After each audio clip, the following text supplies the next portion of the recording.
when you sort of name it out like that, it's like, whoa, that sounds like not a great episode.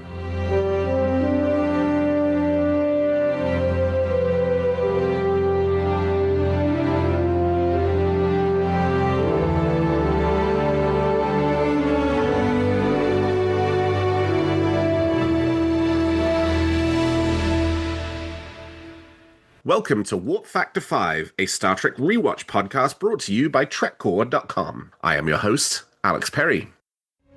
Velocity, Warp Factor 5. Course and speed set, sir. Warp Factor 5 is a Star Trek Rewatch podcast where each episode my guest and I discuss and rate the next 5 episodes of Star Trek in in-universe chronological order, beginning with the Enterprise NX-01 in the 22nd century and traveling forward from there. This time on Warp Factor 5, we're covering episodes from Star Trek Enterprise Season 1 set around 2151 in the timeline of Star Trek. Together, we'll dive deep into the next 5 episodes of Star Trek, their standout moments, how they contribute to the larger Star Trek story, and give each episode a Warp Factor rating between 1 and 5. I hope you'll join us at home in ranking each episode and picking your favorite moments from each episode block. And my guest this week is another major inspiration for this show. It is the great Star Trek rewatcher himself. It's Bill Mann. Bill, thank you for being on Warp Factor 5. Thank you for having me and thinking of me I'm very cognizant of the honor that it is to be on an episode of a podcast before that podcast is out there in the universe, and being on such an early outing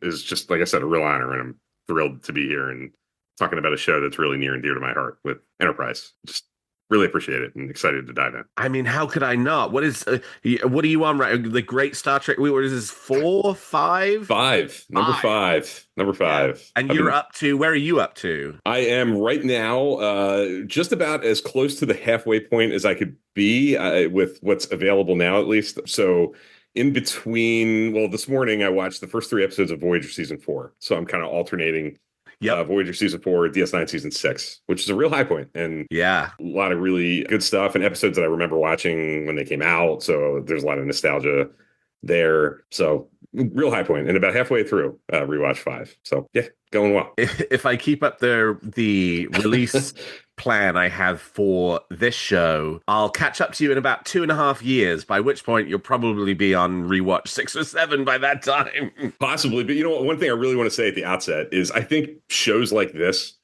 are the reason I'm so happy you're doing this is that we're obviously about to kind of enter a real slowdown period, right? Yes. With new Star Trek. Yes. So, I fell in love with being engaged with the Star Trek community online before there was a Kurtzman era and Discovery was a reality. And it was shows kind of like this that were looking at the whole of it, talking about the universe and being less obviously focused on current news and things coming because there wasn't anything. And right. I think we're getting ready to get to a point where we're going to really need shows like this to keep people engaged and give people things to talk about, give people reasons to go back and relook at everything and think of the whole big picture. And I'm so happy that you're doing this because I really think it's going to be a big deal for a lot of people who are struggling to find things to talk about with the world I think we're getting ready to dive into with respect to Star Trek in like a year from now, a year and a half from now. Thank you. Yeah. And I want to do what you do and rank every episode of Star Trek. This is my way of sitting down and forcing myself to finally do it. And I really admire that too, because the reason I do what I do and share my rewatches and talk about them online and put a stamp on each episode with a score and a little blurb on Blue Sky or Twitter or wherever I'm doing it is it forces me to resist the urge to make Star Trek something that's just like background noise. It's such a comfort 100%. Watch, and I've seen it so many times, and it's such a big part of my life that the temptation's always there to just kind of like throw it on, half pay attention to it, have it just be like that warm blanket in the background. Doing this forces me to really engage with it and think about it and have something to say about it. It keeps it fresh. It ensures that I have like a fresh experience with it every time around, and it gets conversations started every time I do it. I hear from different people, and I hear unique takes and completely different ways of thinking about some of these things. So it's a real blessing to have the opportunity with sharing it and getting conversations going and avoiding that, just having it be like a mindless thing that you do without really engaging with it in any kind of intellectual or challenging way to yourself. So I hope you get the same thing out of it that I do and why I keep going round and round and round and probably will be forever doing what I do. Well, Bill, I want to understand you a little better as a Star Trek fan. It's so funny when I kind of was coming up with this list of questions, I was like, oh, I'm going to ask people different questions, and probably I'll start off with what's your favorite series, and then next time you're on, I'll pick what's your favorite, character. And I was like, oh, but people I've known for years, maybe I'll go straight to the what's your favorite starship, because surely I know the answer to the really obvious questions. But actually, I'm sitting here thinking, I don't think I know the answer to the question. Bill Mann, what is your favorite Star Trek series? I tell people all the time, I'm asked this, and I'm like the famous, Jim Morehouse. I've never been to STLV, but I dread being at STLV and being pinned in an elevator and having no choice to answer. But to answer, it's literally like the toughest question for me. I am your classic Star Trek fan who thinks of them all as my favorite in their own kind of way. What does the data tell you? The data right now is incomplete because I'm not all the way through even Deep Space Nine. But I will tell you that the data has previously told me in prior systems and using other scoring systems that it's been TNG, I think, pretty consistently. Yeah. And my true heart answer when I'm really pressed and Jim Morehouse puts a phaser to my head, I generally will say TNG, but the data this time around has TOS above TNG, and I think we're on our way. Deep Space Nine being ahead of TNG as well. Interesting. So right now, I think if I'm projecting, I probably would say the data is going to wind up saying Deep Space Nine, but it could say TOS. So it's an incomplete, and I could really weave myself into answering this in any number of ways. I'll just say that I actually feel pretty comfortable right now saying Deep Space Nine, maybe because I'm in it. Too. Yeah, that's the funny thing about it, because it's not a static question. No, it's really not. It does change. Right. It does change. And that's what I find so fascinating, especially as you've started doing the rewatches and then comparing, I think one thing you were doing for a while was as you were getting to the end of a season, you would, do sort of then the stats, but then you would sort of compare it to, well, what did I give these last time around? Yep. Mm-hmm. And how did my enjoyment of an episode change watching it 2 or 3 years later versus 2 or 3 years before? And that's super interesting too, right? Because nothing about this is static, because partially it's what mood were you in the day you watched it? Did a major world event happen that that was coloring your thoughts about it? Or so I like that. That's why this thing we're ranking these episodes today, but this is just the moment in time. So true. By the time I get to the end of doing, I think it's going to take 5 years to do this show. So 5 years from now, coming back to episodes 1, 2, and 3, would I give them the same ranks? I don't know, right? I have to think that a real open mind and good faith effort to go into it with a fresh slate ensures that you will be surprised. I'm surprised every time I do it. And the reason I always try to squirm my way out of answering that question is I'm always trying to protect against having a static answer. I don't, because I really don't know. I know it changes, like you said, and each time through it, I have a little bit of a different opinion, and I want to be prepared for that. So it really is one of the more difficult. I can talk all day about favorite episode, favorite season. I have real data there, and I have real instincts. But favorite show, I really struggle with that because it does kind of change day by day, seemingly. So you're telling me you're some kind of a time traveler? That's one way of putting it.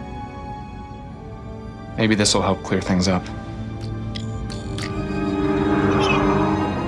This is how we keep an eye on what's going on.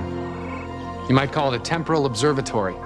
Well, in today's episode, we will be discussing episode 5 to 10 of Star Trek Enterprise Season 1, The Andorian Incident, Breaking the Ice, Civilization, Fortunate Son, and Cold Front. These episodes aired between October 31st, 2001 and November 28th, 2001, so happy Halloween and happy Thanksgiving to all who celebrated that year. November 2001 brought a dramatic shift in the war in Afghanistan. On November 11th, the Taliban regime effectively collapsed as NATO forces took control of Kabul, though the hunt for Osama bin Laden continued. On television, the comfort food lineup of Friends, CSI, and ER continued to dominate the ratings, and at the movies, the month belonged entirely to two enormous cultural events. Monsters, Inc. opened on November 2nd with the best ticket sales ever for an animated film, before being almost instantly eclipsed when Harry Potter and the Sorcerer's Stone arrived on November 16th and became the highest-grossing November release in history. And on November 29th, just one day after Cold Front premiered, the Beatles member George Harrison died of lung cancer in Los Angeles. Bill, you and I, we talked on Weekly Trek a bunch about, we're roughly the same, we're from the same generation of Star Trek fans, and I know you were watching these episodes live when they first run. Curious, where were you in life? Where were you physically? Do you remember watching these episodes for the first time?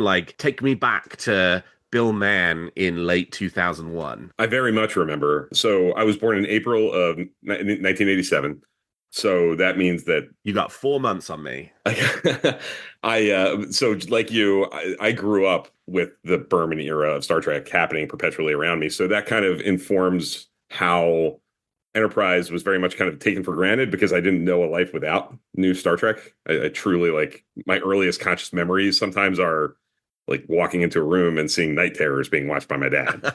Or Identity Crisis scaring me out of the room while we were painting Easter eggs. And I walked in to see what my dad was watching, and I saw Geordi as a bizarre looking glowing alien. So this is really informed how I invested in Enterprise and saw Enterprise in the early days, but it also makes the 4 seasons of Enterprise align with my 4 years of high school. So these 4 seasons are really kind of rooted in those life experiences, depending on where I was. Like in the earlier years, these episodes are kind of aligned with memories of playing sports and being involved in that kind of stuff. Later, having a job, working my first part-time thing at a movie theater, episodes ring bells that are aligned with that stuff. So I have really strong memories of this time, and these episodes were big deals to me because Star Trek was such a big part of my life and continues to be, obviously. I was also newly kind of engaged with Star Trek on the internet level. I was going to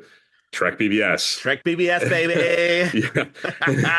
And you know as well as I do that was not always a pleasant experience. It was it was not. It was a cesspool. It was not. A lot of negativity. The worst thing in the world was to go to Trek BBS the day after an episode had aired and be so disappointed. Not that different than waiting into a Twitter, thread. It's really the same thing. The more things change, the more they stay the same. They really do. The experience is so similar. It's amazing. But there were other places too. I don't know do you remember a website called trekweb.com? Oh, yes. Yeah, that was kind of it was very different than Trek Core, but it was kind of the place, the way that Trek Core is to kind of go get the news of the time and reading the press releases coming from Paramount about upcoming episodes. So I lived and died with these websites. And Trek Today, that was another one. Trek Today was another one. Yep. Yeah. They were very experiencing it for the first time through having these outlets to kind of see what other people were saying, be horrified by what people were saying the more I was watching it, and kind of having this cognitive dissonance of, I love this show. I can't imagine life without this show, but seeing all these people hate on it and say things that I just couldn't really align with. I saw criticisms that I was just like, what? A lot. So that all kind of was a big part of my experience watching it. But I have very distinctive memories of really all these episodes, but the Andorian incident being the first and kind of a big deal. I can see myself on my couch as a freshman in high school in my basement watching that and having a visceral reaction to some of the stuff in that show. This was my heyday of being on a Star Trek chat room called Outpost 10F. Okay. It was this moderated chat room where, so it was always active and there were always people there, but you got a rank when you joined the chat room, and the more you sort of productively contributed to the community, you would get promoted, and the senior officers would then pick people to get promotions. Wow. And as you got promoted up the ranks, you got access to moderation tools to help, if there was someone there causing a problem, you could kick them out of the chat room and that kind of stuff. And it had this whole community because it had these little departments. There was the trivia department. So, there'd be trivia night, and there was the security department, and those were the moderators. And then there was the engineering department, and they were the people who made sure that the chat room was, fully functional and not falling apart. It was this absolutely fascinating little community. And I was probably active in it for maybe 2 or 3 years. Didn't get super high in the ranks. I think I topped out a lieutenant commander. Do you remember how you found it? Like, how did you get connected to it? I do not remember. I think I don't remember it at all. I found it in like 98, 99. I think I was looking for a Star Trek chat room. Okay. Around the time that Deep Space Nine ended in 99, StarTrek.com had a chat room. I remember that. And I do remember that. I mean, if Trek BBS was a cesspool, the StarTrek.com chat room at this point in time was just the absolute worst of the worst. It was. I remember. And I mean, I remember some guy told me, because, you know, I grew up in England. And so, you know, the episodes at that point were 6, sometimes more months behind what was in the US. And What You Leave Behind had premiered. And this guy was like, do you want to hear what happens in What You Leave Behind? And I said yes. This guy, no. This guy made up this whole elaborate, like, it was basically like fan fiction. Wow. I don't remember many of the details, but I vividly remember that like Q played a big part in his description of the plot of What You Leave Behind. So in some ways, I'm so grateful to him, because by the time I actually got to the episode, I was like, oh, this is nothing like what that guy said. This is totally different. Yeah, right. So I wasn't spoiled on it. Yep. But like, that was a weird experience. So I think after that, I was like, and you know, that was, you know, 11, 12. So, and, you know, the internet was brand new. And so my parents were very much like, well, you know, we're fine with you being on the internet, but like, you know, you got to be careful. So like, I think I found this place and was like, oh, mum and dad, it's this, you know, moderated chat room. And so it's perfectly fine for me to sink all of my hours of every day into. So yeah, I'm not, to me at the time, it felt like it was this like massive community of Star Trek fans. I don't think I've ever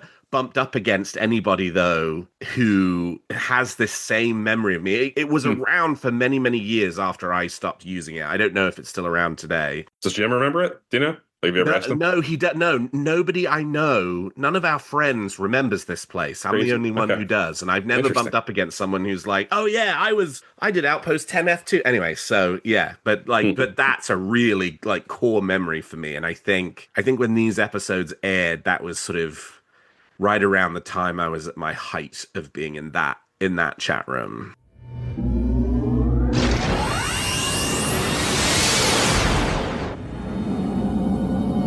Warp 2.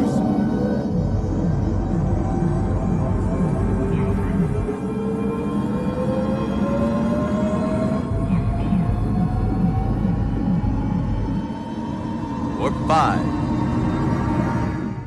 All right, let's talk about our 5 episodes. So we are going to discuss each episode and give them a warp factor rating, ranging from warp factor 1 up to the coveted warp factor 5. And if you want to join in at home and rank these episodes along with us, half warp factors are acceptable. All right, let's kick things off with the Andorian incident. Enterprise visits a Vulcan monastery only to find that it is in the midst of being taken over by the Andorians. Bill, what do you think about Andorian incident? And what do you give it? So the Andorian incident is I think, an early classic. And I think it's on the back of a couple different things. You know, the introduction of the Andorians as this major force and being a like real opportunity to expand on something that's always been there, but never really expanded on, very kind of nebulous, undefined kind of foundational element of Star Trek going back to the original series, and casting Jeffrey Combs as this really dynamic character that brings a lot of texture and gravitas and weight was like immediately apparent. But without, I don't want to go too into it because I don't know if it'll come up later on, but like the way that episode ends is such a like mic drop major moment. So good. And that's what I really remember when I kind of was saying earlier, like I have this distinctive memory of watching the Andorian incident in 2001 and just coming to the end of that episode and just being like stunned by it, but in a positive way. And then again, to kind of expand on what we were just talking about, going online and seeing people like offended by it and like outraged to that this is the direction the show is going. And the antenna move? They didn't move. And the Vulcans are treacherous and they're making these decisions and spying on them, and the Andorians are right. And all that stuff, that texture was like really surprising to me. And it made me feel like even me at that time, coming off of like the end of Voyager season 7, kind of feeling like maybe not, tire's not the right word, but unsurprising and kind of safe at times and not jarringly like wow with dramatic decisions and choices. That didn't always feel like it was on the sleeve of late Voyager. And this felt like, whoa, they were doing something bold and different. And I just remember being shocked by the end of it and in such a profound way, because kind of the episode itself, for a big chunk of it, is kind of a pretty steady hostage story that's kind of familiar but comfortable at the same time. It's very, much a throwback to old school Star Trek. 3 people beam down to a planet, walk into a situation they don't understand and aren't expecting, get kidnapped, get captured, and have to figure out a way out, right? Like that's a tried and true Star Trek story structure, trope. And this puts a unique spin on it, but it's not the most groundbreaking like story from like that foundational level. But the amount of weight that it puts into defining the Andorians, defining the kind of geopolitical situation of the time and who the Vulcans are at this time and how it's influencing humanity in these early days was really interesting and exciting.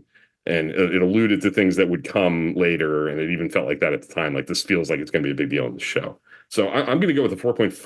4.5. I think it's right on the cusp of a perfect kind of score, but I'll hold it back a smidge because of what I was saying about, I think foundationally the story isn't necessarily like the most wow for a chunk of it, but it does pull out some big stops in especially the kind of last act and make some pretty foundationally big picture decisions that are influential for all of Star Trek, really, if you're looking at it from like a real prequel building blocks kind of standpoint. Yeah, I think you're totally spot on. This one's a 4 for me. Okay. The thing that pulls it down ever so slightly is exactly the same thing that you said, right? Like it is a fairly standard hostage story. Yeah. But it's so well done.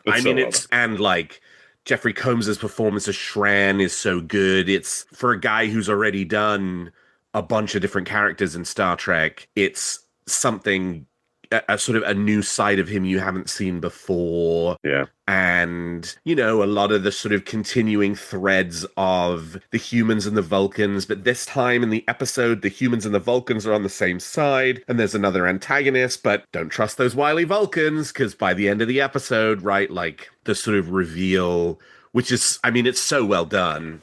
And that last scene is amazing in terms of how it sort of turns the episode on its head and challenges your preconception of everything you know about the Vulcans. Right. As Star Trek fans, that's one of those areas where it's to the benefit of this episode that it comes after 4 other series of Vulcan stuff, because it's like, wow, that really surprised me. Mm-hmm. You're so conditioned to think exactly. It couldn't be this, right? Like the Andorians are fairly new to us. They're militant. They're here, seemingly up to no good. Of course they can't be right? Like they're the bad guys. And, it's so much more complicated than that. And that's good TV. That's good drama. And and it lends itself to some real world building that is going to play in later, and it's just extremely well done. And this wonderful reintroduction of the Andorians, who, were a thing in the original series, and then with the exception of a few like side characters over the years, you just never saw again. And like now back in a big way, and sort of have a much more defined culture and defined sort of persona, and that's built out all through Enterprise, but it starts right here in the Andorian incident. And this is a great episode for sure. It really is. Yeah. Did you have like, do you remember having a similar experience of like a kind of wow, like this feels like another, not another level necessarily, but like it felt like a big moment early on in the show that like kind of announced like we're going to do something here that's a little different.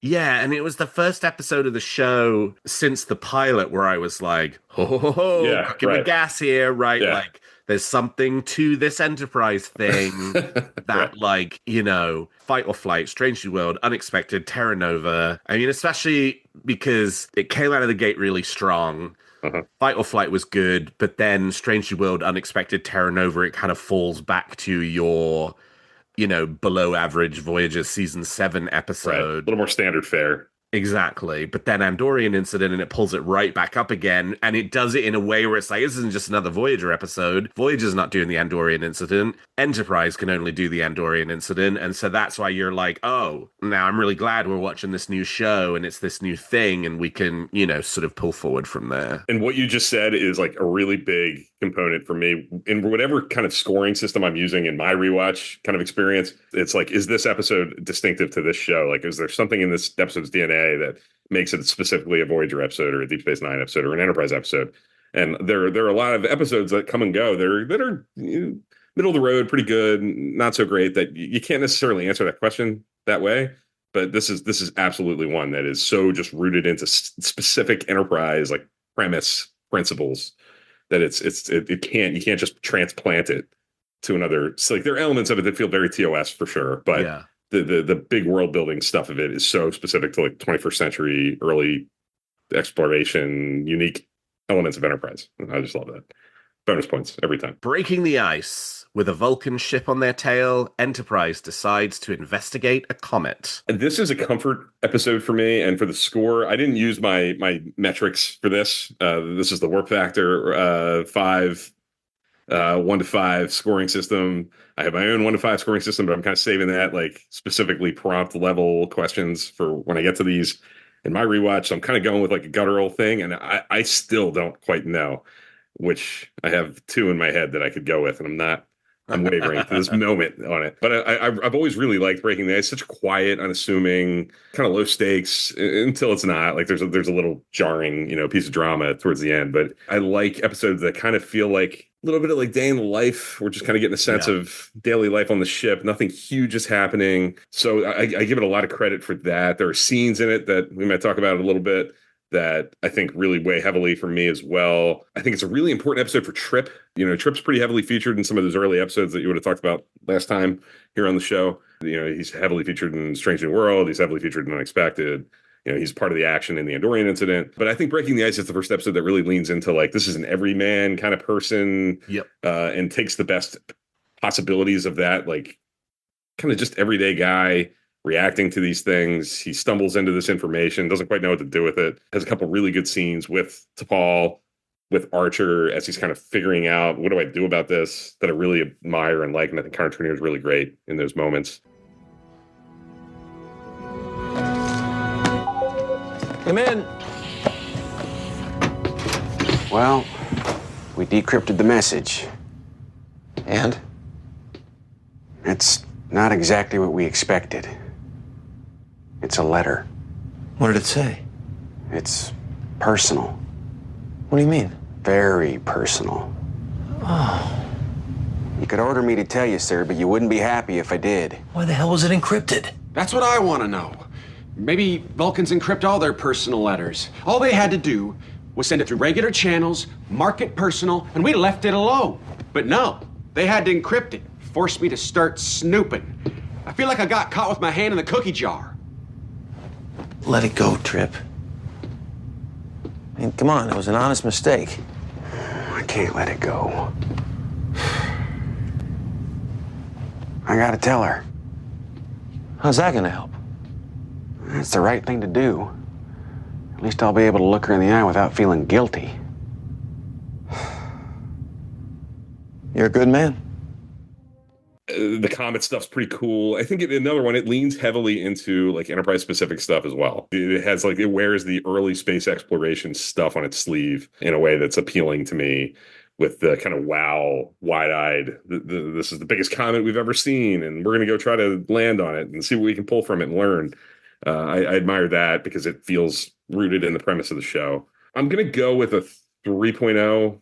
I could go to a 3.5, but I'm gonna be conservative and safe and stick with my instincts and say I don't think it's like next level great, but it's comfortable, it's steady, it's well done, it's not flashy, but it also does like establish some character dynamics that are at this point just breadcrumbs with like the Trip Tucker and T'Pol dynamics. There's nothing here that resembles what's coming with the two of them, but it introduces some chemistry and like one-on-one dynamics in a way that make those things more credible later on when they do happen. This one goes to Warp 3.5 for me. Cool. I actually think this one is underrated as an episode. Yeah. And it's so, I mean, like, this is top 5 low stakes episode for sure. Yeah. It's just like we're investigating a comet and there's a snooty Vulcan nearby, and the worst thing that happens is the shuttle falls into a crevasse and, it takes Archer sucking up his pride and asking for the Vulcan ship to tractor beam it out. Like, you know, and then it's all about like the letter and decrypting the letter, and we shouldn't have decrypted the letter. And like, when you sort of name it out like that, it's like, whoa, that sounds like not a great episode. Yeah, exactly. But it all works. It works. It does. It somehow works. Even the sort of like the under thread of the kids' drawings and recording the message for, you know, the kids' class. There's just the sort of comet piece. There's it's a comet, which any other Star Trek show, they're just like, comets, like, we're not interested in comets. Like, we're just blown right past that unless there happens to be a, you know, whole civilization sort of, you know, hiding inside. But in two completely different episodes, come to think of it. But like, they come across a comet and they're just excited to study it. And then you've got sort of the like Vulcan tension thing. Yeah. And I think the design of the Vulcan ship is great. I think the really awkward dinner scene, love it, is top notch. And then you sort of like, I think the thing that that for me that holds it all together is the T'Pol stuff that runs all the way through. Yeah. You know, sort of her being trapped between two worlds, and, you know, the sort of awkward conversation with Trip when he's apologizing to her for reading the letter, but then her asking him for advice about what she should do in that situation. Like, there's just a ton of really great character stuff in this episode. And yeah, for the episode that's like, oh boy, we're doing a whole episode about exploring a comet, give me 45 minutes of exploring a comet, because I'm for real. Yeah. You know, I'm loving it. And again, kind of like I was saying about the Andorian Ensign's ending and how it kind of reacts to Voyager's ending, season 7 stuff. I think Voyager is so big on like the big science fiction concepts, and that's to the benefit of the show. Like, that's just in the DNA of that series, that it leans really heavily into high concept, big swing science fiction ideas. And early in Enterprise, I think they did try to make some choices that kind of boiled things down to the essentials, and was a little less like extravagantly like fancy with those elements, and a little more like boots to the ground, leaning into the prequel ideas on that basis as well.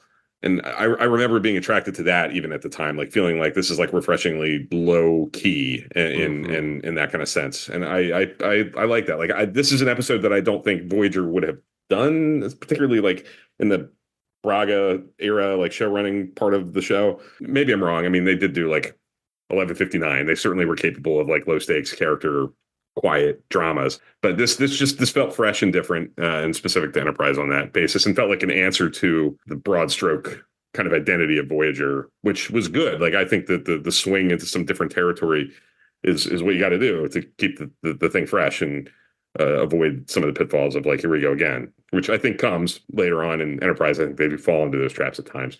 But this is an episode that I think avoids them. Civilization. Enterprise finds a fully inhabited Earth-like planet where some of the inhabitants are suffering from a mysterious disease. What do you give Civilization? I'm going to go with 2.5. I admire a lot about it. I think on the technical level, which I'll hang on kind of talking about too much here for now. I think there's a lot of really great work on display. I think conceptually, it's another one that feels like a refreshing, kind of cool throwback to some original series tendencies. The let's go down to this planet and blend in and see what we can find out, and things that just the TNG DS9 Voyager eras just weren't going to do. I think that was a refreshing change of pace, but famously, or maybe not to some, I've heard over many years of following this stuff and listening to interviews with people like Mike Sussman and Phil Strong, who wrote this episode, talking about this is the episode that was shot while 9/11 happened. And nice. I have always kind of felt that. I didn't know that at the time. I found that out much later, just listening to I'm finding that out just now. Yeah. So the energy level of like, the kind of fun aspects that I think sit on the page and are kind of intended with that throwback nature of the story, I think is kind of zapped a bit. Like, and I can understand why, but I think tonally it's a little disjointed with that. It feels heavier than I think it needs to be, but I get it. I think you can just kind of read it on the performances and just the general tone of it all. So I hold it back a little bit from there, but there's a lot of work being done within it that I do enjoy. And it's a little bit of a mixed bag, but not an unenjoyable one in any way. I think it's kind of middle of the pack for me. So the 2.5 feels right, at least for now. Curious to see what you think. We are trading up and down half points. This one is a 2 for me. Okay. I don't like this episode. Interesting. Okay. Just find it rote. Like, it's extremely rote. It's one of those episodes, like, you could see them doing this in the first block. You know, Strange New Worlds and Terra Nova were Enterprise takes on TOS episode concepts. Yeah. Enterprise comes across a planet and there's a race of children that need to be disciplined. Enterprise comes across an alien paradise, but it makes people go crazy. Enterprise comes across a medieval society and gets into trouble. And it's just like, I've seen these TOS episodes and I preferred the TOS episodes, right? Sure. Like, you know, where Andorian Incident and Breaking the Ice are bringing something uniquely Enterprise-y to the Star Trek formula. Yep. Civilization ain't it. I mean, and for me, there's just an element of any episode where you are spending most of the episode in period costumes is never one that's going to get above. Even the very best version of that episode is going to be a 3.5 or a 4 for me. The hold back, It's just not a genre of episode that, like, I gravitate to. Not your thing. In my Star Trek. And so I know there are people, I mean, I can hear Jim screaming into his headphones right now about how wrong, about how wrong we are about civilization. But this one is just, it doesn't quite come together. And learning that about it being filmed during 9/11, I can totally see that. Yeah, like, I really feel like if they leaned into the fun a little bit more and it felt like a little bit of a lark, a little bit of a lighter touch, I think I could get there. Like, I see the DNA of it and I kind of want it to be that, and it just never is. And that's really what holds me back, because it is rote. I mean, it is familiar, and I don't think they managed to capture, like, the most fun aspects of what those TOS episodes would bring to the table. This feels kind of like a middle of the road TNG Voyager kind of episode. Totally. Trying to aim at some TOS sensibilities, but not really committing to the bit. And I wish they did. And maybe it would have been more successful for me. Fortunate Son. Enterprise is sent to assist the Fortunate, an Earth freighter that has been attacked by Nausicaan pirates. But the Fortunate may not be as innocent as it seems. I'm super curious, Bill, because this is one where I think this could go in a bunch of different directions. Where do you fall on Fortunate Son? I'm a 2. This is kind of the other side of the coin for me with Civilization. Like, this has Enterprise-specific stuff in it, and there's a lot of interesting material that I think were among Enterprise's best, like, conceptual premises in the early going that I really wish lended themselves to more exploration, more meaty storytelling. And I just never figured out a way in my mind to, like, kind of totally crack that code with the boomers, space boomers, this kind of freighter fleet moving slowly back and forth along these trade lines. Like, we get a little bit of it through Travis kind of expositional stuff and episodes like this and Horizon, where they're dealing with, like, space pirates picking them off. But like, to me, there's never anything, like, truly dynamic in this part of the series, and that to me is a real shame, because I remember in the early going and, like, hearing about the Travis Mayweather character and where he comes from and this kind of part of the storyline and being really excited about it. That felt like, oh man, that is such a cool idea. And specific to, like, it can only happen in this part of the timeline, and the prequel idea. So I really wish it was good. I think this episode suffers from kind of a guest cast that just doesn't work for me. I think the actor who plays Sean Ryan, Lawrence Monason is his name. I think he has a presence to him, but I think he's a little one note. I think he's a little gruff and not interestingly, like, walking a tightrope of, like, what's right, what's wrong, and protecting my crew. Like, he's just a little one dimensional for me. I think that undermines the episode a little bit. I don't think it's Anthony Montgomery's best work at points in it. And I really wish that character and that actor got better material throughout the show, not to project too far ahead. So this is always kind of a disappointment to me a little bit. I love the design stuff. I think the ship design for the Fortunate, the freighter, is really cool. Like, the modular kind of structure of the freighter compartments, and cool to see the Nausicaans again, I guess. Like, there's elements I like, but it just never kind of coalesces into, like, something that I really jive with. I'm a bit higher on this one. I'm a 3. Okay. Wow. Okay, cool. I 100% agree with you, though, on everything that you said. For me, I think the thing, if they had a better actor for Travis Mayweather and a better actor for Sean Ryan, this could be a 4. Yeah, I agree with that. without changing anything. Yeah. If the script were the same, if the effects were the same, if the Nausicaans were the same, if you just traded out or got better performances from the two actors, like this actually would be a really great episode because it's almost there. It is. As you say, conceptually on paper, this is an amazing episode of Enterprise and an amazing episode of Star Trek and a really uniquely Enterprise-y episode. And it does have some really bright moments. The last scene between Archer and the Horizon captain, you know, where they're sort of talking about how, you know, sort of the world is changing around them. Different out here. Yeah, and Archer I love that scene. like he comes from one side of the world and the freighter captain comes from the other side of the world, but where the whole episode, it's been those two worlds kind of in tension with each other. This was the first time you had two characters from either world sort of empathizing with each other. Yeah. And sort of, you know, you kind of leave the episode on like a, okay, it will be okay.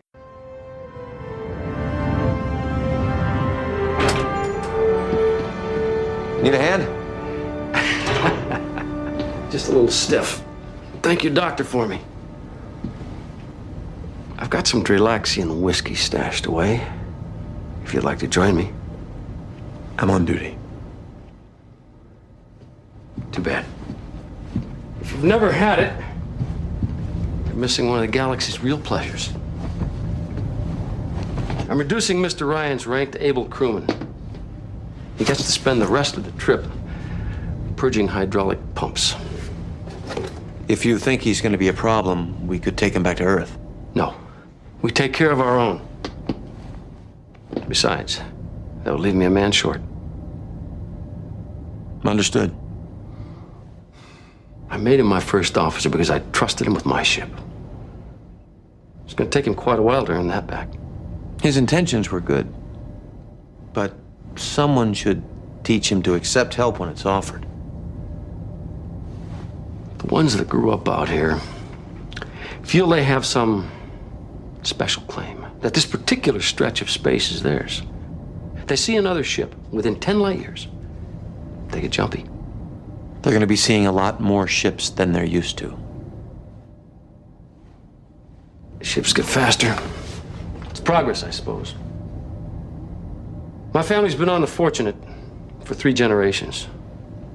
Now I'm going to need at least a Warp 3 engine to stay in business. Maybe that's not so bad.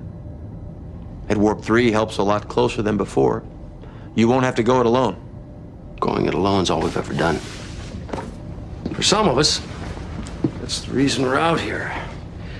A chance to prove ourselves. I think you've already done that. Well, we'll adapt. We always have. But things just won't be the same. Good luck. You sure you won't join me for that drink? Thanks, but my crew's anxious to get underway. Next time. Yeah. But, I mean, the freighter captain's not in it. Yeah, exactly. From the first scene to the last scene. And, you know, it's not Archer who carries the day here. Right. It's Mayweather. And I do like that. I do like the sort of culmination scene. Maybe that'll be my pick for best loud moment. But, like, you know, where Mayweather has to talk Ryan down. Sure. But it's just like... It is held back by the performance, and so I give a bit more credit to sort of like what the episode is on paper, and I think that's probably why I come in at a 3, even though we like completely agree on the sort of execution of the episode. But yeah, like there is a great episode, and not even buried that deeply below the surface of what there is here. Yeah, I really think about that scene in the mess hall or in the galley with Travis and Ryan. It was a good looking steak. It is a good looking steak. You could do a whole podcast on food and Enterprise for real. Yes. Like that stuff. I've been obsessed with the food and Enterprise since I was a freshman in high school. Crazy good. But that scene on the page, I think, really pops. And I think there are moments even within it as it is. It's like, it gets you thinking. It's good. But I think those actors are struggling with the material. I don't know. I mean, I think Anthony Montgomery actually does some good work later in the show. I think deep into season 4, he gains some confidence and does gives some good performances. But in these early going, moments in this episode, especially. I just like, man, I wish it was just a little firmer, a little more confident. Yeah. And I think it really kind of holds the episode back, and it's a shame. Cold Front. Archer is confronted by a member of his crew who claims to be from 900 years in the future and is there to capture a Suliban operative who has boarded Enterprise. Bill, what do you think about Cold Front? I like it a lot. I've always liked it. I think it's good, crisp, like action thriller. I think a lot of it obviously rides on, like, are you down with the conceit of the temporal Cold War? Like, yeah. Do you have time for it? Do you like it? Do you not? I think that's going to really just drive this episode in either direction for a lot of people. I like it. I think it's cool. I like the kind of sequel within the prequel idea. I think that there's some cleverness going on there from Braga conceptually with the series. And there's some high stakes here. Just maybe a sneak peek to some of the stuff we're going to talk about soon. I wanted to pick Scott Bakula for this episode for my favorite lead performance. I didn't quite get there. I'm going to pick something else. But I think this is the first episode that kind of like charts Archer's kind of growth, taking a turn a little bit. Like they kind of nail in the writing, and I think Bakula's performance nails like the sweet spot of he's playing from behind. There's a lot of stuff he doesn't know. He's struggling to keep up. There's stuff. Fastballs are whizzing by his head left and right, but he's heroic and he's confident and he's gaining confidence. He's in command of his ship. He's making good decisions with the crew. I love the little teeny scene that's exposition heavy and is kind of innocuous, maybe on the surface, in the ready room with Archer, T'Pol, and Trip after he has that big conversation with Daniels where he's kind of telling them what he wants to do and kind of listening to T'Pol's skepticism, talking to Trip, and just kind of absorbing all the information and making a command decision. I just love that this episode kind of marks that kind of, you start to see Archer get somewhere with the experiences of the 10 episodes that have happened so far. You sure you don't want a glass? I'm sure. The Vulcan Science Directorate has studied the question of time travel in great detail. They found no evidence that it exists or that it can exist. The Suliban woman I spoke with, Saren, she also used the phrase temporal Cold War. That's what Daniels called it? The same words. That proves nothing. What about the Suliban's genetic engineering? Flock says it's far beyond their abilities. That doesn't mean that it was given to them by visitors from the future. Until Daniels can offer you concrete proof, I'd remain extremely skeptical. I'm telling you, he pushed a button on this device and the whole room changed. On the Zerillian ship, I was in a holographic chamber where I could have sworn I was in a boat at sea. If what Daniels says is true, then Silic saved Enterprise. Maybe we shouldn't look a gift horse in the mouth. If there's even a possibility that this Cold War exists, we can't ignore Daniels' request. Bridge to Captain Archer. Yes, Hoshi. We're approaching the Protostar, sir, and the transport ship is requesting permission to dock. Some of the passengers would like to take you up on your offer and observe it from the mess hall. Initiate docking procedures. I'll be right there. One of them might be Silic. We don't have time to debate this any longer. I want you to help Daniels. So I like it. I'm going to go with 3.5. It doesn't have maybe like the emotional resonance that some of like maybe some higher episodes would pull like a higher number out of me with. There's certainly big picture concepts here that play in later with Daniels and Temporal Cold War that give it some extra credit too. But I think it's good workmanlike, important episode of Enterprise that's solid, entertaining, and crisply paced. I think Robbie McNeil's direction is like, I'm snapping my finger like it's doing anything on a podcast, but like keeping it moving, keeping it fresh and kind of propulsively paced. So I think it's really good.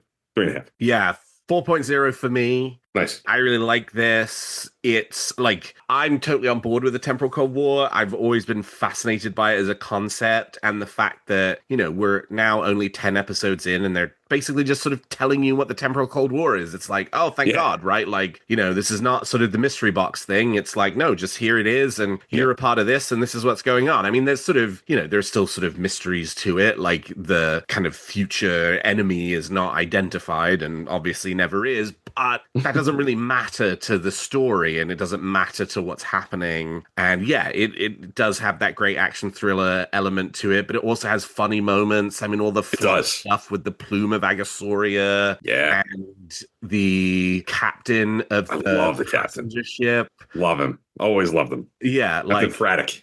Yeah, Captain Fraddock. He's such a grump, but he's so cool. Such a grump. It's so great. He has no time for any of this. Yeah, so you've got the Agent Daniel stuff sort of intercut with Captain Fraddock and the plume of Agasauria and Silic, and like it's a very exciting ending. I mean, I think for all of the Temporal Cold War episodes, the one thing that kind of holds them back for me from being like top tier episodes of Star Trek as a whole is that you do sort of have to take them as a package. Yes. Because it's like they are, even though they're not sequential, it is a little bit like part 1, part 2, part 3, part 4, part 5. And since they kind of just decided to be done with the Temporal Cold War and just sort of get rid of it. Doesn't really amount to much. It doesn't amount to much. Yeah. And so you're watching great setup for something that doesn't amount to much. And like, this would probably be a 4.5 if I were watching it for the first time and not knowing what the payoff was. But knowing what the payoff was, it comes down a little bit to a 4 for me. It would probably be a 4 for me.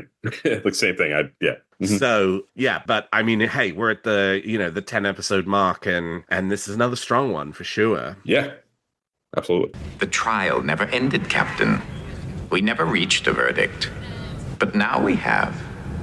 You're guilty. All right. So then looking across the episodes, so I averaged a 3.3. You averaged a 3.1, and collectively we averaged a 3.2. That's a little higher than last week's episode. So block number 2, episodes 5 to 10 of season 1 rank a little higher than episodes 1 to 5, which is interesting because Broken Bow is such a great pilot. Yeah, it really is. Yeah. But I think, you have 2 bangers in this 5 episode block with the Andorian incident and Cold Front, and I think that kind of pulls it up. And the worst you got is Civilization and Fortunate Son, and I think those 2 episodes are a bit better than Unexpected and Terra Nova, which were the worst 2 from last time. A quick, just add before we leave this segment, point of order question for the scoring, in case I'm ever back on this show. Is a like impulse power 0.5 an acceptable answer, or like a Dead in Space 0.0, or is it like 1.0? 1.0 is the lowest it goes. It's the lowest. Okay. I did think about adding, I have debated back and forth about, is there a half impulse and an all stop for like the absolute worst episodes? And maybe for some of the real stinkers, we'll bend the rules a little bit. But 1 to 5 is I think what we're going with. Understood. Noted. Yes, but definitely I could change my mind on that, but I don't think so. Cool. Performance reviews will be held tomorrow starting at 0800 hours in the wardroom. Check your team leaders for the schedule. Dismissed. All right, so next, we'll discuss some of the things we enjoyed most across this block of episodes. So collectively, we'll each pick a best series regular performance, best guest performance, best production design, best quiet moment, and best loud moment from this block of 5 episodes. So Bill, let's start with best series regular performance. Who takes the cake for you as giving the best series regular performance in one of these episodes? So I'm going to go with Connor Trenier in Breaking the Ice. I think, like I mentioned in that episode's discussion, that I think he really brings that ultra relatability person I can like envision myself operating in the same way with problem solving and thinking about it. I did this thing. I think he really like unlocks something with that character in that episode. He does good work in Strange New World. He does some good comedy stuff with Unexpected at times. And he's got good moments throughout the show up to this point. It's not like he's like in the background at all leading up to this episode, but I really do think he kind of uncovers something in the Trip character in Breaking the Ice that lasts all the way through the show. I think he finds like a sweet spot with the charm and the relatability that really powers that character through the ups and downs of Trip Tucker's existence for the 4 seasons of Enterprise here. I think of the scene in the ready room with Archer when he's kind of eating it and saying, I did this thing. You told me to kind of do this thing. It's private. I shouldn't have done it. What do I do? And he does the right thing and says, I'm not going to be able to look at her knowing what I know and not addressing it. I think that's human and real and relatable and the right thing to do. So I've always liked that scene. Of course, you talked about the scene where he's talking to Paul about it, and I think he's really strong there too. I think Jolene Blalock is obviously excellent in the episode too. So it's kind of back and forth between the two of them and Scott Bakula and Colt Friend for all the reasons I talked about when we talked about that episode. Yeah, last week when we were talking about, because Jim picked Connor Trinneer in Strange New World as his best series regular performance, I sort of hit upon this idea of it feeling very much to me like the character was like very unpolished in those first 5 episodes. Not in terms of like the character not being well written, it's extremely well written, but like intentionally unpolished. Yeah, he's all over the place. He's all over the place. He's stressed and out of his element. Yep. Out of his element, in space for the first time, doing all this stuff for the first time. And I think this is the first like really mature moment you get out of Trip in the show, because theoretically he could have decrypted the letter, read the letter, realized he shouldn't have read it, and then just never said anything to her. Exactly. Yeah, I probably would have just done that, right? Just like that's kind of what Archer tells him to do. Yeah, just put it in a drawer and forget I ever read it and never bring it up again. Never speak of it again. Yeah, right. Exactly. So it's a very commendable and adult, thing to do. Yeah, I think we all wish we would do that, but right. Yes. When we, I don't know, and that's true Star Trek to me. Like it's exactly good people doing things that are hard and difficult. So my pick is Jolene Blalock in Breaking the Ice. So we're still on Breaking the Ice, because for me, for her performance across the whole episode, in all of the different kind of facets that you see her, she's obviously great in this scene with Connor Trinneer about, both in terms of like how she handles being told that her privacy has been invaded, but then sort of like opening up to him and sort of asking him for advice.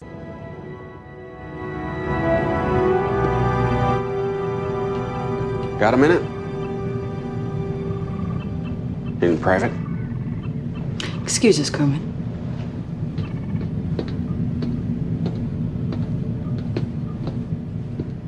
Did you ever do anything totally by mistake that you weren't very proud of? No. Did you ever come across something that you thought was one thing, so you reacted in a certain way, but then it turned out to be something completely different? Your point, Commander. I found out about your message from the Vulcan ship. It was a personal matter. Why wasn't it sent through normal Starfleet channels? That takes time. The letter was important. So they sent it in code? Do you have any idea how suspicious that looked? You read my letter? Believe me, I don't feel very good about it. I have more letters in my quarters. Would you like to read those as well? I'm trying to apologize here. Archer to T'Pol. Yes, Captain. Please report to my ready room. Has anyone else read the letter? No. I'd appreciate it if you wouldn't mention it. I won't, I promise. But then I think there's another great performance she gives in the dinner scene with Captain Vanek, where she is sort of very much like trapped between these two worlds. And that also comes through in the talking about the letter scene, because it's like, do I stay here on Enterprise or do I go home and get married? When she's in the dinner scene, she sort of feels allegiance to both of these captains. Vanek because he's a Vulcan, and Archer because she's on his crew, and she doesn't like take really either of their sides. She's sort of like empathizing and kind of pushing both of them to kind of get through this in a productive way. And I just think it's a really interesting performance, and it's one that like she's sort of in this position a lot, particularly in the first season of Enterprise, where, they really are playing on the whole, like, tension with the Vulcans and tension between Archer, Trip, and T'Pol, because they don't know each other very well yet. And I think this is, in my opinion, probably the best of those performances across that first season, because it's not just like, well, here's what it is. it's also building towards something, and you're starting to sort of see the green shoots of their relationship lock into place. Yeah, I agree with everything you said. She's excellent.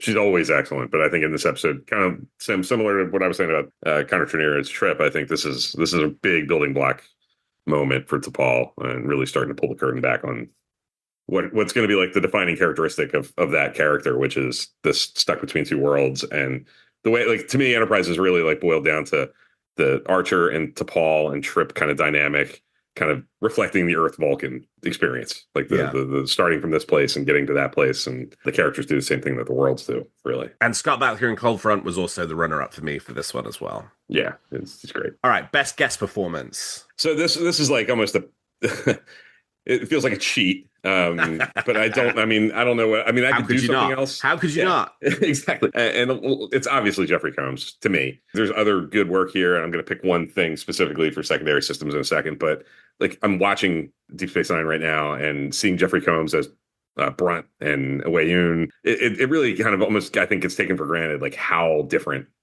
these characters are and how different Shran is from that stuff. Like, it's not just that he plays different characters and puts different makeup on. Like, he embodies these completely radically different flavors of characters that are pretty well cut. Like, they're three-dimensional and interesting, and they kind of define particularly Wei Yun and Shran. They're like the kind of stand-in for this whole thing. Like, they kind of embody the face of a whole society, kind of. And the amount of work that he does to like lift the Andorians into some of Enterprise's best stuff is like immediately on display in the Andorian incident. He's dynamic, he's scary, he's principled, he's kind of, the more you watch it and even in later episodes, but even where you see him here, like he can be kind of reasonable, even under the like hardcore militant commander. There's just so many layers to him that obviously get revealed as episodes play out, and he comes back and back and back again. But even here, first time out the gate, he's just so watchable, and like grabs you by the lapels and like doesn't let you go in intensity. And he's a big part of why that episode's as good as it is, and why it, I think, stuck and became such a undeniable force throughout the series. But my secondary, I'm sorry, is Michael O'Hagan in Cold Front, who plays Captain Braddock. That character caught me from the time I saw Cold Front as a freshman in high school in the first airing. Like, he cracks me up. He's a fresh, unique flavor. There's something about, like, I just remember watching it and knowing, like, Robbie McNeil directed the episode, and even as a freshman in high school, like, giving him credit in my mind for like making that character so weird and different. And I still feel that way. Like, he's not just like your cookie cutter, grumpy, kind of blank slate freighter captain or the guy you see on a view screen for 5 minutes. Like, he really brings something unique and different in such a little thing. Like, he's only on screen for 2 minutes maybe overall through the whole episode, and he really like leaves a mark and does a lot with a little. And I've always appreciated that character a lot. It appears to be a transport vessel. Hail them. They're responding. Can I help you?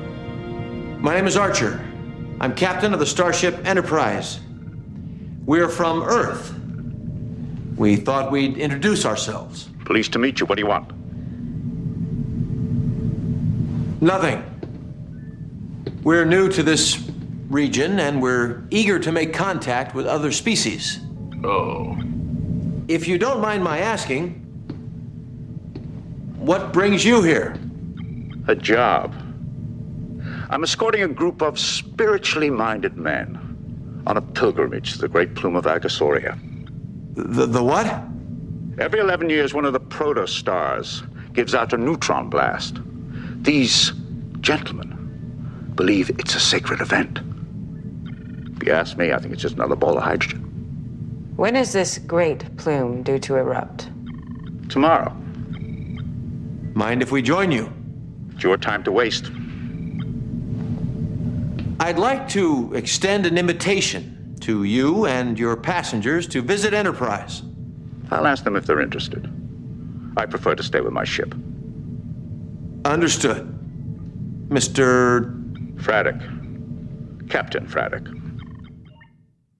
Yeah, I'm also going with Jeffrey Combs as Shran. If there had been like another guest actor who put on a performance of the same caliber as Jeffrey Combs or like somewhere in the same universe, I would have picked them just so we could have had like couple different things, a couple of different picks. But I just think like across these 5 episodes, the guy who plays Captain Fraddock is great. The guy who plays Captain Vanek is great. I think the guy who plays the captain of the Fortunate is great. But Matt Winston's cool. It's Daniels. Yeah. Matt Winston is Daniels, but none of them compare to Jeffrey Combs as Shran. So like it's just obviously got to be that. I mean, it's a very it's a great performance. It's high energy. He's aggressive, but also clearly has like a code of honor and justice, and then discovering that like this whole way they've been behaving all throughout the episode is actually fully justified that like they were right the whole way through. Yeah, they're mad for a reason. It adds something to the performance overall, and sort of like the very first glimmers of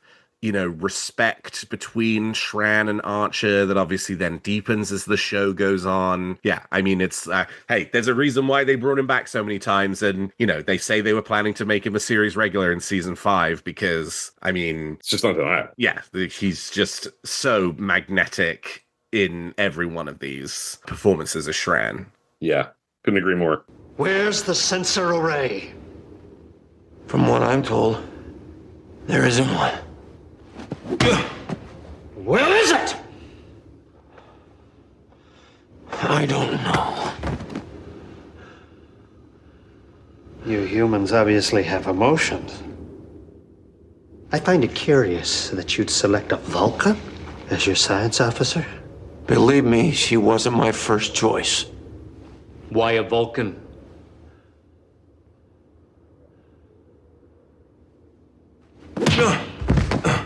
Why a Vulcan?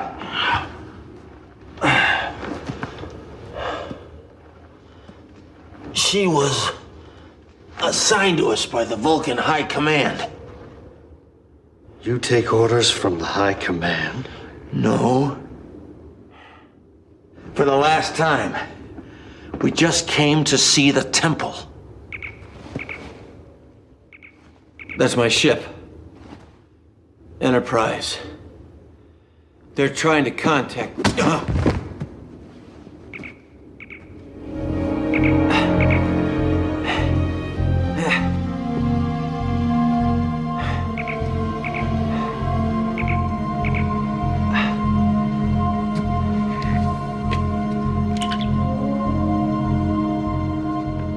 Enterprise.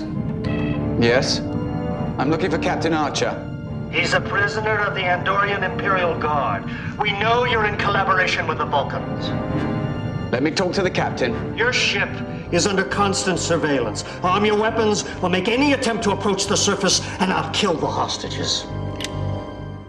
Best production design. So I went back and forth here a couple times, but I kept landing on actually kind of a twofer with Civilization. I'm going to go with the set design, production design itself, and the cinematography. I think Marvin Rush's work in this episode is kind of really important. When I watched this episode, one of the things I really like about it, like I kind of alluded to, is just like the technical side of it. And because of this being like a pre-industrial society, I think it does a really nice job of like creating an atmosphere of like that apothecary set and the lab where the female kind of lead character that Archer's with a lot of the time is like naturally lit. It feels like a real place, and it never feels like a straight up 2001 soundstage cookie cutter kind of thing for me. The interiors are like ornate and detailed and just alien enough but recognizable enough.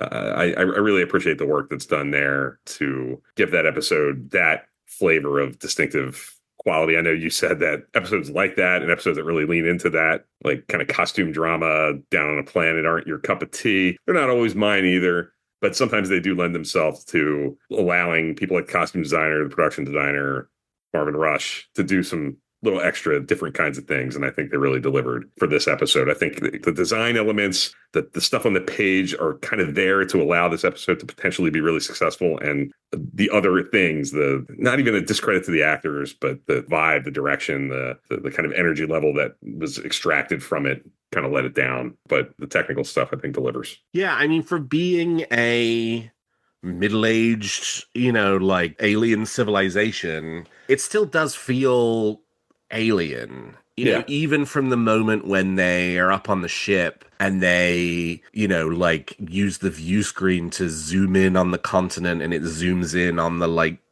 sort of galleon ship that's, off the coast, and it's clearly a wooden ship, but it's like not an earth wooden ship. Yeah. Like it is it is alien. And I think, that sort of carries through the costumes, and it carries through some of the set design, and, the fact that they're also still like playing with the language stuff. Yeah. I think that really helps kind of, sort of add to the kind of alienness of it. So yeah, no, I mean, as much as this is not my favorite episode of the bunch, like I totally agree with you on that being, a cool part of it. Yeah. I am going with the Andorian makeup. Great. And, the big piece of that being them giving them movable antenna. For a like Genius. It's so genius. The history of redesigning Star Trek aliens is a highly, highly fraught one in the history of the franchise. But,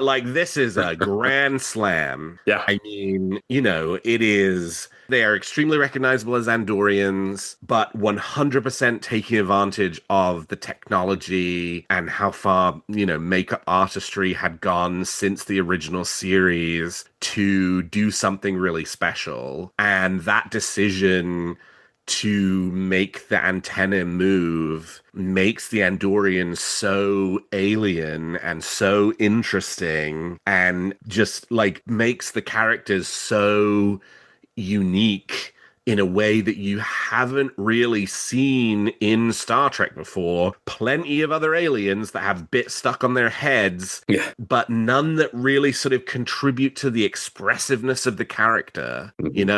Those sort of extra bits are things that make it more difficult for the actors to emote, not easier. And the antenna thing that, even though they're not controlled by the actor, so the actor's not guiding the performance, when you sort of take the actor's performance with the way that the antenna are moving, it does really add depth to the performance. It does add emotion. And from, having watched some of the behind the scenes stuff about how difficult that was, and, it's basically they're attached to wires that go down their back, and, and then there's a little PlayStation controller type thing, that they use to kind of move them around. That's all so complex and so complicated. It really is. That the fact that they decided to do it, but then that they decided to stick with it throughout the whole show, it really worked. And I'm so glad they did, because everything in the world would have said, just ditch it after the first one because it was a good gimmick, but we can't be doing this every time. But thank goodness they did, because it really sort of elevates the Andorians significantly.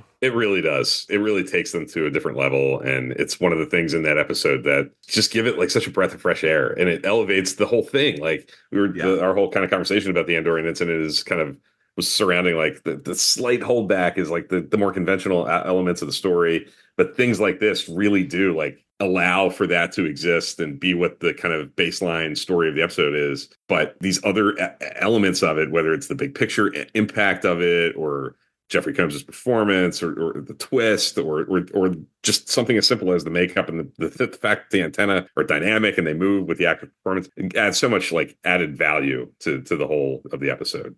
It's just great work from the whole production. And I had lots of runners up for this one. The Vulcan ship design, not really seen a Vulcan ship before outside of the Vulcan ships in Unification. Yeah. And so and motion picture. So that's a really great design to sort of see a Vulcan capital ship. You mentioned it when we were talking about Fortunate Son, the design for the Fortunate. Yeah, that's one of my runner-ups. Yeah, that's really great. The Temporal Observatory. That's one of mine too. Yeah. That's great. The Great Plume of Agasauria is a very cool visual effect. And didn't mention it last time, gonna mention it this time. the makeup of the Suliban. Suliban are so cool. Yeah, that's a very different alien design than we've seen in Star Trek before. Like, in some ways, I find them uncomfortable to look at, you know? I know, yeah. Just to imagine, like, having to do that. Like, yeah, that's the claustrophobia automatic for me. Well, it's like, there's that phobia of people who have phobia of things that have lots of holes in them. Yes. And I don't have that, but this is the closest I get to feeling like I do. Like, I'm just deeply unsettled by the texture of their skin. Mm-hmm. Yeah. It's very alien, very, very creepy, and really evocative. And then the, like, snake eye contact lenses. Yeah, the super yellow. Yeah. Yep. Creepy. Yeah, I'd have trouble falling in love with a Suliban, I think. Yeah, me too. Definitely would be a problem. Best quiet moment. So I went back and forth with both of these, the loud and the quiet. And the quiet one, I'm going to go with something that is probably feeling like it's too easy, but I think it's right. I think it's the message to Earth scene and breaking the ice. I think that's such a bold choice to, like, nestle this really long, extended sequence into the middle of this episode. But I think that's one of the things that makes me like it so much as a comfort, easy watch, is that it has this, like, laid back quality to it, and it takes the time, but it's not a waste. Like, it's so in the spirit of the best prequel elements of the show. The right stuff. We're out there for the first time. People on Earth care about this. You know, I don't want to carbon date this, but we're, like, recording this like in the aftermath of the Artemis 2 stuff, and, like, people really get invested. I was at a restaurant last night and I saw them touch down, and the whole restaurant erupted in cheers. It was really, like, inspiring to see. And, like, you can imagine in this day and age, like, this is what would happen if we were fortunate enough to be living in this universe and the NX-01's out there. We'd want to hear, how's it going? And I love that sequence. It's funny. It's poignant and endearing. A poop question, sir. A poop question, sir. Yeah, it's so good. It's a good ensemble piece too. I think early on in the show, it gives the actors a chance to play this, like, laid back, easy, not easy, because I'm sure it was a tough thing to film. They're on the bridge, all the coverage and long speeches, but it really, like, loosens everybody up, and really valuable stuff that I think in the world of, like, a 26 episode season with a lot of room and breadth and space, you get these opportunities, and I love that it's there. One of my favorite things in that episode. Start the recording. To the students of Ms. Malvin's 4th grade class at the Worley Elementary School in Kenmare, County Kerry, Ireland. This is Captain Archer aboard the Starship Enterprise. On behalf of the entire crew, I'd like to thank you for your transmission.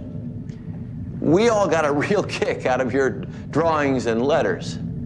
You asked a lot of interesting questions. I wish we had time to answer all of them, but if we did that, we wouldn't get much exploring done. So I've selected a few, and hopefully our answers will give you a better idea of what life is like out here. Liam Brennan asks, what do you eat? For the most part, the same things you eat at home. Our chef can make anything from a peanut butter and jelly sandwich to turkey with all the trimmings. We have a hydroponic greenhouse on board where we grow fruits and vegetables, and we can also replicate certain foods with our protein resequencer. Here's one from Jeff Miles. Is dating allowed on Enterprise? Well, it's not discouraged, but there isn't a lot of privacy on a starship. Most of our crew share quarters with at least one other person, so it wouldn't exactly be practical. But if two crew members decide that they really like each other, there are a lot of places they can go to look at the stars. Chloe O'Shannon wants to know, how do we talk to aliens? I think I'll give that one to my communications officer, Ensign Hoshi Sato. Well, Chloe, that's a very good question. We use a device called the Universal Translator. It's like an alien dictionary with hundreds of languages programmed into it. And it can learn new languages very quickly, but it doesn't always work. And when that happens, it's up to me to try to translate. I'm sure I don't have to tell you, it can be really hard sometimes. One wrong word can mean the difference between saying, take my hand or take my life. So far, I've managed to do pretty well. Thanks, Hoshi. Here's one from Molly McCook. When you flush the toilet, where does it go? That sounds like an engineering question. So we'll ask Commander Charles Tucker, our chief engineer. Trip? Pause it, will you? A poop question, sir? Can I talk about the warp reactor or the transporter? It's a perfectly valid question.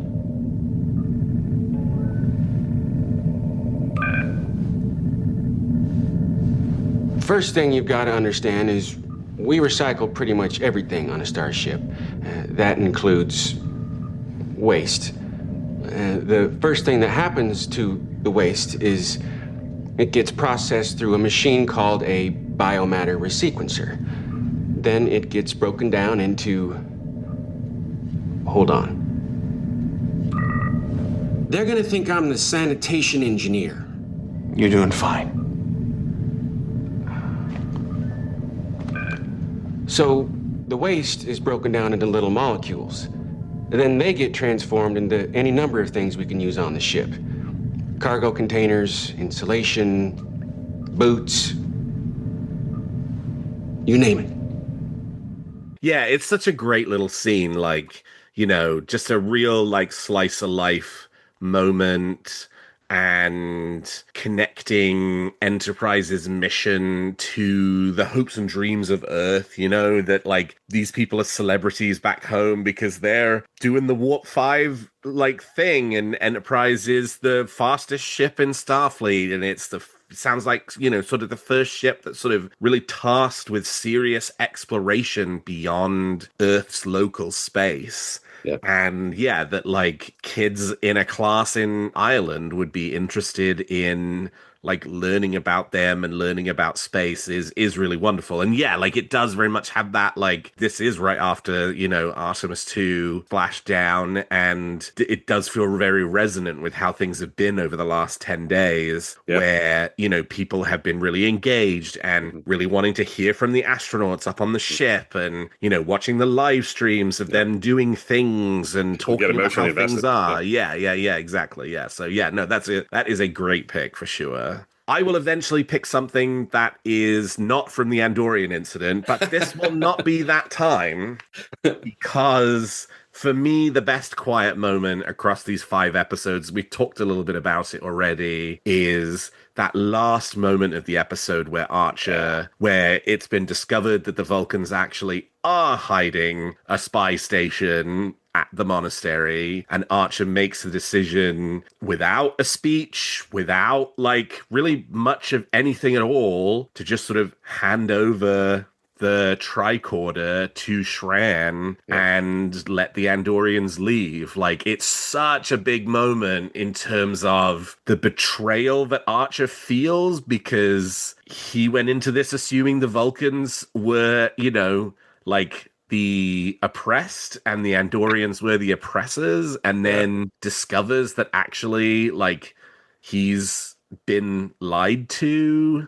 and that in some ways his initial instincts, he was sort of giving in to his better nature about the Vulcans and wanting to trust them and wanting to believe them, and they've undermined that trust. And like, you know, whatever sort of like, I think he is very much developing a relationship of trust with T'Pol, but that does not yet extend to Vulcans as a whole. And to the extent that he, through T'Pol, has been building up a desire to trust Vulcans as a whole, that's totally broken in this episode. And it's like, well, I like you, this one Vulcan, and I trust you, this one Vulcan, but like, we've all been done really dirty here by this particular situation. And so it's just such a really interesting moment. And then, you know, the sort of deep level of respect that it just in a look, I mean, because this is right at the end of the episode, there's not a lot of dialogue from Shran, because it's like, oh, I just beat the hell out of you, and you have every reason to hate me,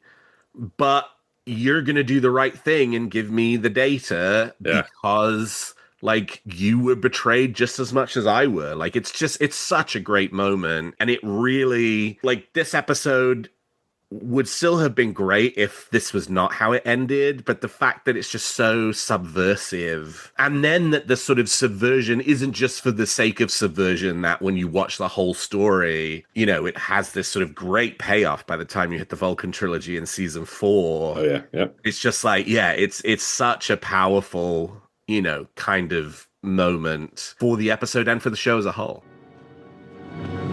I don't believe this.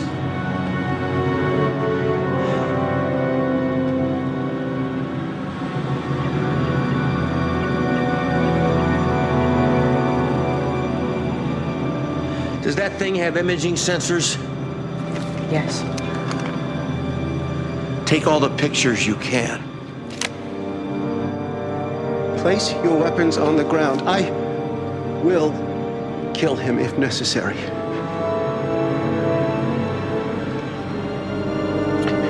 Give that to me.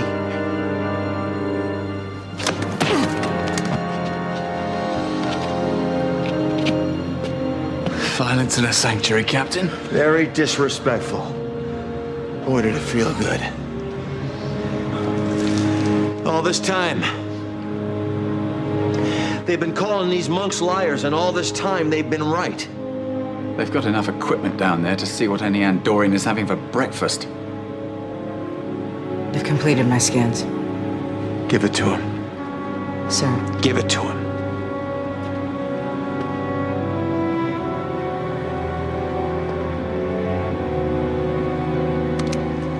You got what you came for, now get out of here. How do we know you won't attack our vessel? The Vulcans violated your treaty. Your people ought to know about it.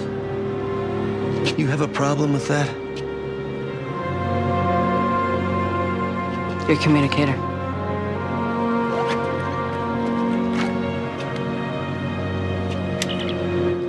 T'Pol to Enterprise. Go ahead. The Andorian ship will be leaving the surface momentarily. They're free to go. Acknowledged.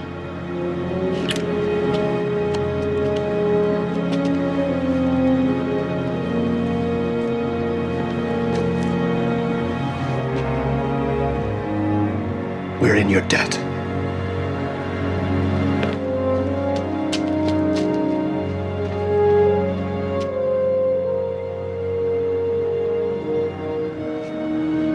Thanks for the tour.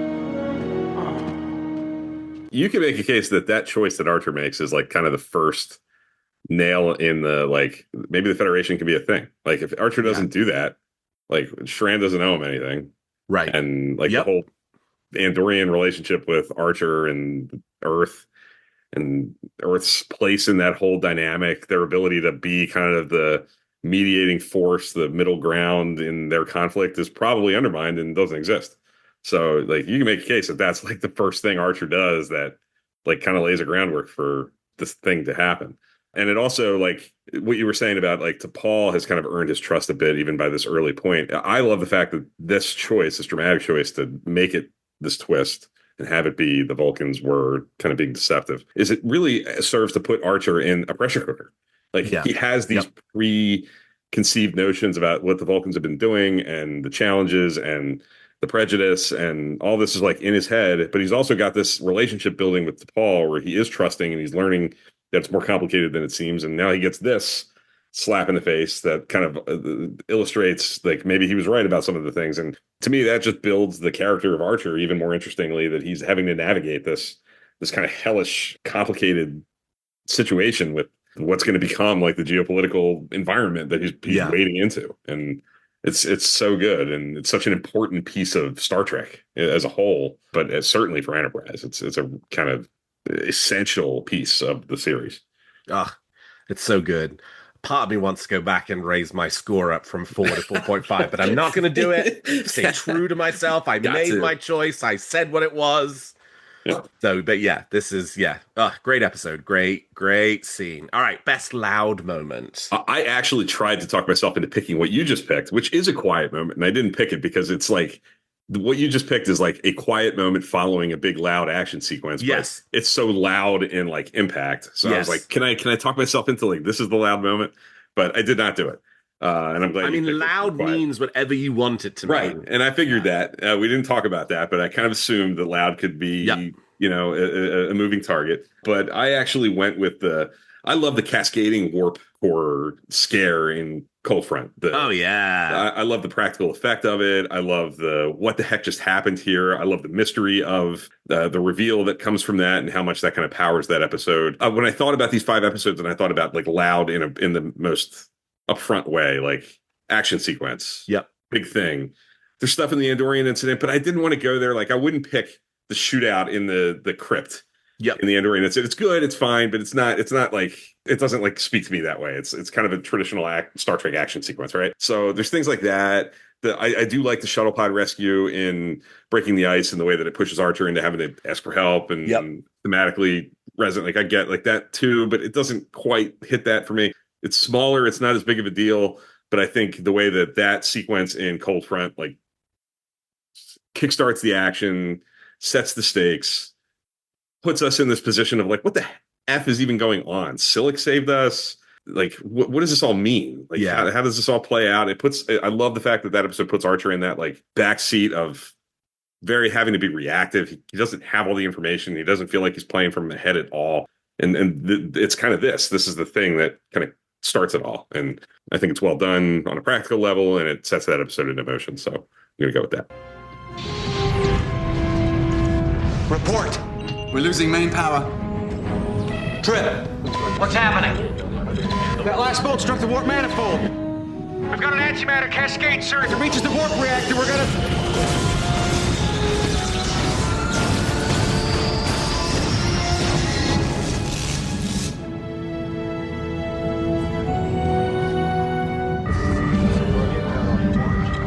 I think we're all right, Captain. The cascade stopped in its tracks.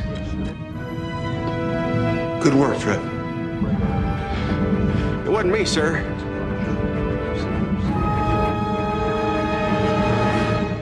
Oh, yeah, it's a great choice. Yeah, and like, it's the first time they really have used the warp core that too. As a story feature. 100%. You know, it's just there in the preceding 9 episodes. It's very prettily there, but it's just there. And now it's the first time where it's like, nah, this warp core is a thing. And like, it's tactile and it has a role to play on the ship and a role to play in the story. And yeah, that's very cool. Definitely. Yep. For me, I'm sticking in Cold Front, and it's the end of the episode when Silik and Archer are fighting it out in the shuttle bay. Yeah, that's cool. Then Silik just like jumps into space. Yeah, that's really cool. Which is just like, again, like it's something you haven't seen in Star Trek before, right? Like the enemy escapes by just like opening up the doors and jumping out into space, you know? Yep. And it works. And it's like, okay. It's great. And like the shuttle bay set is perfect for that because of the way it's set up on Enterprise, where the doors are below you rather than sort of off to the side. And so you've got sort of interesting like fight dynamics. And it's just it's a cool moment to sort of close out, you know, what is an episode that has a lot of exposition, but also has a ton of great action. It does. And and my runner-up pick for this, for loud moment, because I think it's funny, is Archer walking into his quarters and Porthos barking at the corner, and then it turns out he can see Silik and he's barking at Silik. I love that. That's great. Yeah, that's another great little loud moment in this episode. Yeah, true.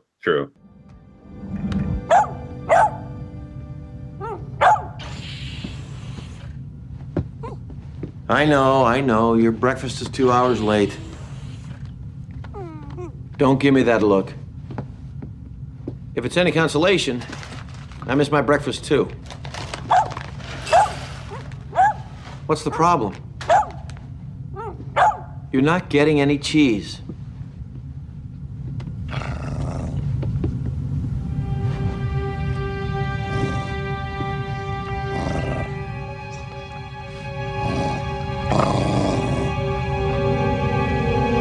If you're thinking of calling for help, I'd advise against it. Captain, I've reconfigured our warp field to match the chronometric readings of the Borg sphere. Recreate the vortex, Commander. Aye, sir. All decks report ready. Helm standing by. Mr. Data, laying a course for the 24th century. I suspect our future is there waiting for us. Course laid in, sir. make it so. Okay. That's the 5 episodes. And now I'm curious, like, 60 years of Star Trek. These are 5 episodes of 964 episodes. Like, as you look across these 5 episodes and sort of think about that, like, entire Star Trek story, what do you think these 5 add to that sort of overall narrative? Are they ways they connect to other Star Trek? Are they things they set up? Are they things they pay off? Like, what resonates with you as you're sort of thinking about these 5 episodes and the franchise as a whole? Well, first of all, I love that this is a section. One of my like categories with my current rewatch is big picture impact, and I'm always kind of trying to think of this kind of thing. Like, does it impact the whole picture of Star Trek, which is what you're really driving at here? How much is it essential to the just series itself? Is it core to like the foundational principles of that show? Is it specific to that show? So this is awesome. But I think the Andorian incident is just rooted in so much stuff. Enterprise is a unique animal with this because like it kind of depends on how you look at it, right? Like if you're watching it in chronological order, if you're consuming Enterprise first, Breaking the Ice is important because it's kind of laying the groundwork for that, like Vulcan marriage traditions. Yep. And the people get betrothed and yep. they have to make these choices, and not really a choice. Like the expectation is that she's going to go home and do this thing, right? Like, and that comes back in the mock time. That gets talked about in future Star Trek in different ways. Obviously, the Andorian incident, like laying the foundation of what the Federation is going to be and that episode's not specifically addressing any of those things, but it's setting into motion things that get paid off in such profound ways and become part of the DNA of that show. Totally. And I think in the minds of a lot of people, like the most successful thing about Enterprise is that it wades into some of these things and makes you really wish there was more of it, right? Yep. So that, I think the temporal Cold War stuff, similar to Broken Bow, kind of introducing some of that, and the way that kind of even plays into Discovery later on. Cold Front introduces Daniels, who ends up being a thing in Discovery too, way later down the line. So there's things here. And then if you're looking at it from like a more production meta kind of thing, the way Civilization taps into TOS principles and storytelling devices, I think the Andorian incident does too, with the people on the away team down on the planet, kind of core Star Trek things, tropes. I think of that. I think of even Fortunate Son, like we were talking about before. Like there's such a unique idea at the core of that episode that is something that really roots that show in that prequel era, and one of the characters really embodies that piece of the story. And so there's a lot here that is unique to Enterprise and specific to Enterprise.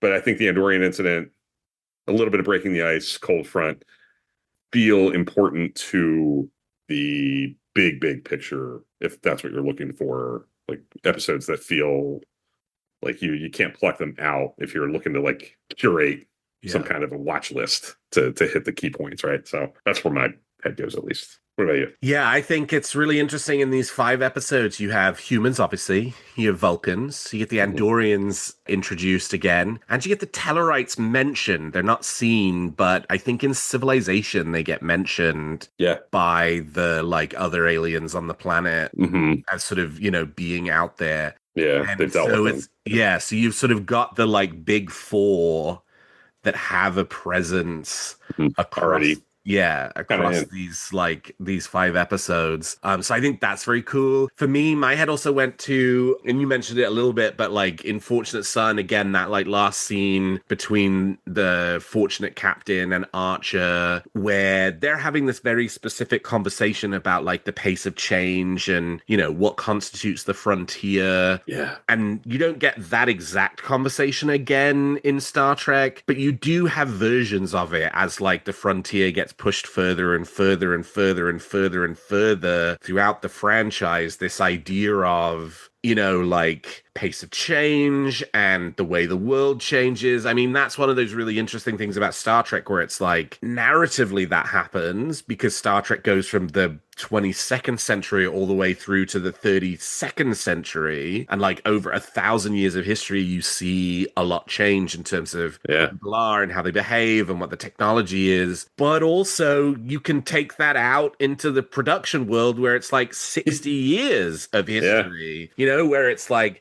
that means one thing in 1966, and it means another thing in 2001, and it means something else in 2026. Sure does. Yep. And like, even though, because, I'm doing this sort of chronologically in universe, so you're starting with the 2001 stuff, and then you're going to go back to the 1966 stuff. It's like, there's still that element all the way through of Star Trek is sort of grappling with the thing of its time. Yeah. And you can study the history of TV through Star Trek. Exactly. Like, there's a lens to look at TV, tendencies and qualities and stylistics just by watching the Star Trek saga. And I talked a little bit about this last week, but it was like the day after Terra Nova aired, which puts it 6 days before Andorian Incident aired, the first iPod was released. Yeah. And so like that conversation about the pace of change and the pace of technology is a conversation that in 2151 Archer and the Captain of the Fortunate are having, and in 2001 is super relevant as we're about to sort of kick off this massive pace of technological change between 2001 and today, and who's getting left behind and who's not getting left, who's sort of racing ahead. So like there's a lot of that stuff. There's a lot of little things too, like civilization. T'Pol talks about the Vulcan protocol of no pre-industrial contact. Yeah. Again, sort of furthering that piece from last episode around the like DNA of the Federation being very Vulcan. The Prime Directive has its roots in Vulcan ethical choices with when to involve. Like that is, it's kind of rooted in like Vulcan. Like Vulcan obviously has been following that principle going back to 2063. Like that's what triggered, right? So so you've got that. Obviously there's the Norsicans, showing up here, and then they, will show up again in TNG. Yeah. So like there's a lot of, this is early in Enterprise, so they're not taking big swings with the sort of like, Federation setup stuff. But as you say, right, like you don't get there without starting here. Yeah. And starting here is super interesting because the Federation comes together, and at this point we don't have a lot of information about how that happens. And everybody just assumes it's like, well, everybody was having a good time and they decided to do the Federation, and everybody's been, sort of best of friends ever since. And it's like, no, this didn't birth out of we met, fell in love, and decided to like make a go of it. It's like, actually we met and we were all pretty different people and we kind of didn't get along at first. Yeah. And then we had to sort of learn how to get along together. Like, it's such a great, it's obviously sort of pays off in the 4th season of the show, but like, you don't get the amazing payoff in United without starting in the Andorian Incident. 100%. Absolutely. And I really have grown to like think of Enterprise through the lens of watching Archer and T'Pol specifically mirror and like kind of represent the on a micro level the macro Earth Vulcan relationship evolving. Yeah, totally. I think that's really well done. All the way going back here plays out really well throughout the 4 seasons, given the tumult of that show and what they dealt with the threat of kind of impending cancellation and different showrunner coming in the 4th season. I think it's kind of remarkably consistent with the way that kind of drives the show forward.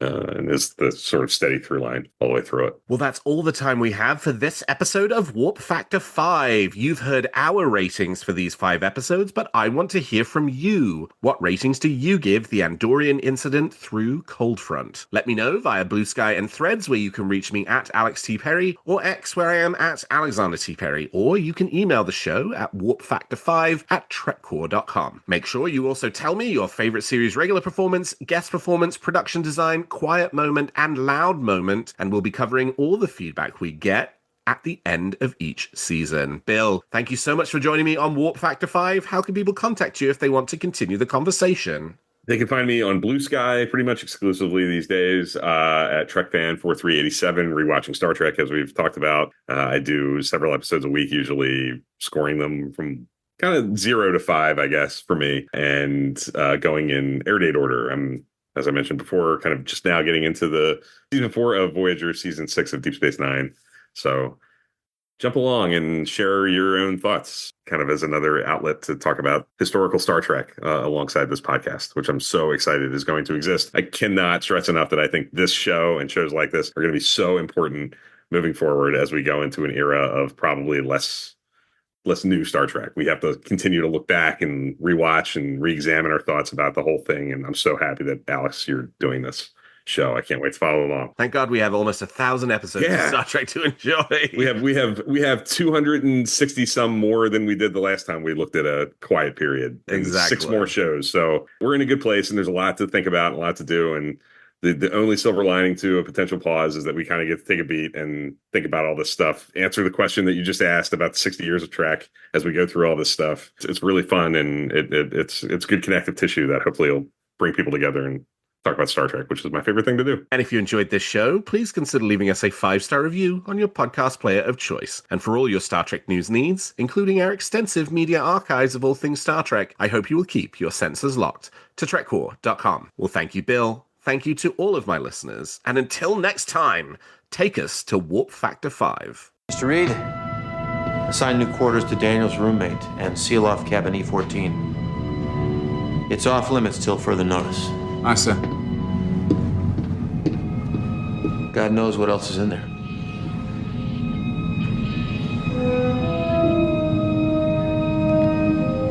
Let's get back on the road, Travis.